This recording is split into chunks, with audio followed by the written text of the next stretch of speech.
السلام علیکم پیارے بچوں، میں ہوں آپ کی ٹیچر تطہیر فاطمہ۔ آج ہم پڑھیں گے جے پبلشرز کی اردو قاعدہ کا پہلا قدم۔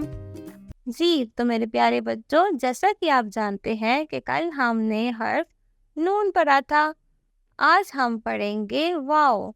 آج ہم کیا پڑھنے والے ہیں؟ واو۔ اور واو کی کیا آواز ہوتی ہے؟ واو و، واو و۔ پیارے بچوں، میرے ساتھ دوبارہ مل کر بولیے واو و، واو و۔ پیارے بچوں، اب آپ اپنی کتاب کا صفحہ نمبر 43 دیکھیں۔ اس پر آپ کو کچھ الفاظ نظر آ رہے ہیں، تو آئیے ان الفاظ کو میرے ساتھ مل کر پڑھیے۔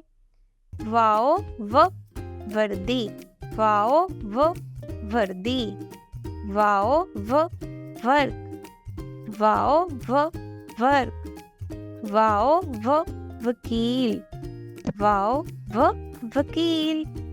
پیارے بچوں، اب ہم سیکھیں گے کہ حروف تہجی کے حرف واو کو کیسے لکھتے ہیں۔ گھر پر یا ٹیچر کی مدد سے ایک سینٹرے لیں اور اس پر واو کی ٹریسنگ سیکھتے ہیں۔ سب سے پہلے بچہ دائیں طرف سے ایک چھوٹا سا گول سا آدھا دائرہ بنائے، پھر نیچے کی طرف موڑ کر ایک ہلکی سی دم نکال دے، تو یہ بن گیا ہے واو۔ کیا بن گیا؟ واو۔ پیارے بچوں، اب آپ میرے ساتھ مل کر ایک پیاری سی نظم بولیے۔ وردی پہنے بچے پیارے، وردی پہنے بچے پیارے، کتابوں میں ہے ورق ہمارے، وکیل پتائے قصے سارے۔